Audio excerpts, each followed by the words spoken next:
This episode brought to you by the Pirated Broadcast Network.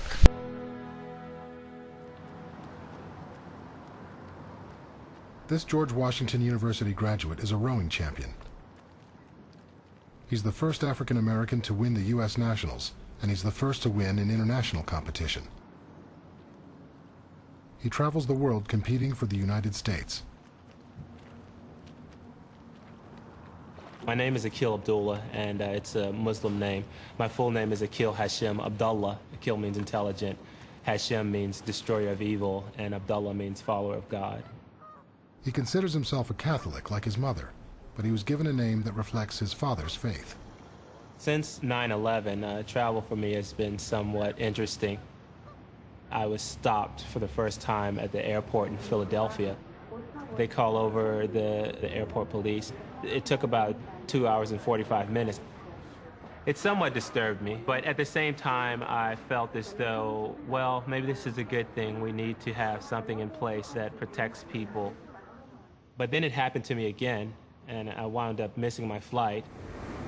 Like most Americans, Akil was willing to accept added airport security measures. But why was it happening again and again? How could he clear his name? I want to represent my country in every way. But once you're on the plane, you feel as though people are still looking at you as a possible threat. It turned out his name had been put on a special list. This was happening all over the U.S. in a seemingly arbitrary fashion. David Lindorf broke the no-fly story in Salon magazine. You don't get a lot of confidence that the Transportation Security Administration's list is really doing anything to make us any safer, especially when you see some of the ridiculous things that they're doing. We have a 71-year-old nun who was simply flying with some students to lobby their congressman. Numerous people with the name David Nelson, which is obviously a very common name, were stopped at the airport and questioned in connection with being on the no-fly list. They stopped a guy who had the unfortunate name Padilla, the alleged dirty bomber, but he'd already been caught months before and was in a military brig in South Carolina. Hundreds or possibly thousands of innocent people are stopped and detained at our airports because of their name, when in fact all of that does nothing to improve security. Many of the individuals who have been stopped are people who have been critical of the Bush administration's policies. I got stopped at the screening machines, and I guess they asked me some questions, and they looked at my ID, and then the next thing I knew is they told me that they wanted to search me. There's a little screen that's there that's like a two-partition screen, and they tell me to go behind the screen. And I go behind the screen, and it blocks your view from the people coming in this way. It doesn't block your view this way. Well, I didn't really know what they were going to do is not only make me take off my jacket and everything else I was wearing, but they made me pull my pants down. I had my shoes off, my pants were down around my ankles, and there's people walking this way, and there's nothing screening me from the rest of the airport this way. So it's like a little show there. The government has now decided everyone will get a terrorism risk assessment. But who is going to sort through the data of the millions of Americans who fly, and what will be the criteria used to decide who poses a risk? Besides overloading law enforcement with useless information, these techniques reinforce the feeling that no one has a real plan for catching terrorists and that everyone is a suspect. The end result is a country of Americans ratting on each other, turning each other in, calling the police. It happened to Andrew O'Connor in Utah when a security guard overheard him say something the guard thought was dangerous in a college library. A girl sat down next to me, and she had a no war button on. And I said, George Bush is out of control.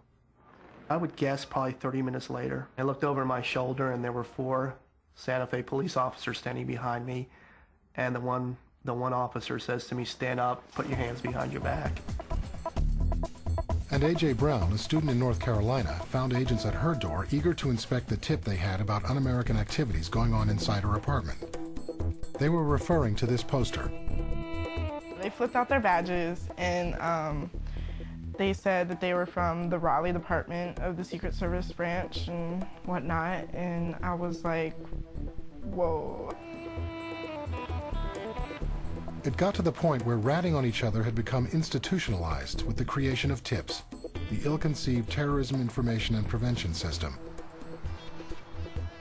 The idea was they were going to try to get people in jobs like electric meter readers, telephone repairmen, UPS delivery people, people in transportation like bus drivers and taxi drivers, and then homeowners, just people to report on their neighbors, that all these people would report any suspicious activity. 20 million Americans spying on each other. That was sort of the target number they were looking for. In order to see what was going on with the TIPS program, I signed up to be a volunteer. They had an online sign-up, and I must have waited several weeks. I was anxiously hoping to get my decoder ring and my spy kit, and nothing came. So after a while, I called the Justice Department, and the woman said, well, we have set up with the FBI this 800 number for you to call. So I dialed the 800 number, and I got this perky woman's voice saying, America's Most Wanted. And I was taken aback, and I asked, well, isn't this the FBI? I thought I was calling the FBI. And she said, no, this is the Fox TV program, America's Most Wanted. We're working with the Justice Department on the TIPS program. So this is sort of the ultimate in privatization, turning over this whole intelligence operation to Fox TV. The FBI denied using Fox TV, but Lindorf and Salon magazine stand by the story. Shortly after it hit the press, the Justice Department killed the program.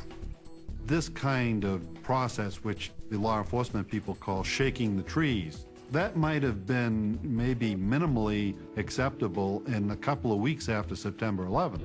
But, 2 years later, it is not, because it hasn't done anything.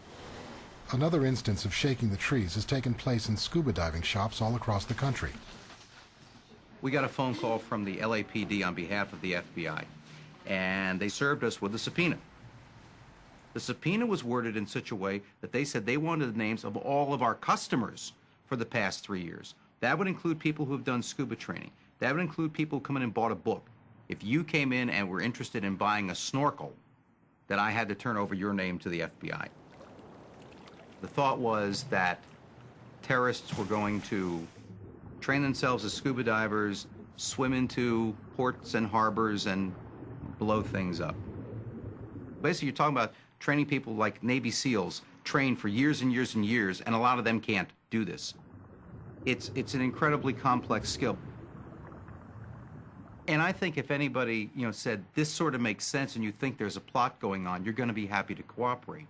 But again, this was just such a broad-based fishing expedition that it's a waste of their time, as well as a terrible infringement upon, constitutional guarantees that have been in place for over 200 years.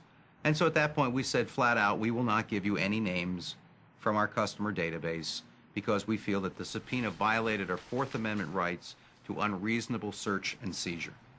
So when we said to them, we want to go before a judge, they really balked. Our attorneys went back and forth a couple of times, and finally they withdrew the subpoena. Had they gone to court and lost, which I think they would have, the problem is this voluntary cooperation is suddenly going to dry up. But it would set a precedent. They do not have a right to get certain information. They are not allowed to ask you, give me all your names, nor do you have to comply. Attorney General Ashcroft accused librarians of being hysteric about the Patriot Act. And when you understand all the libraries in the country that had been visited by FBI agents wanting information, I don't think that their response was hysteric at all. The FBI or somebody can't subpoena what we don't have. Lots of libraries across the country are shredding their records just as we are.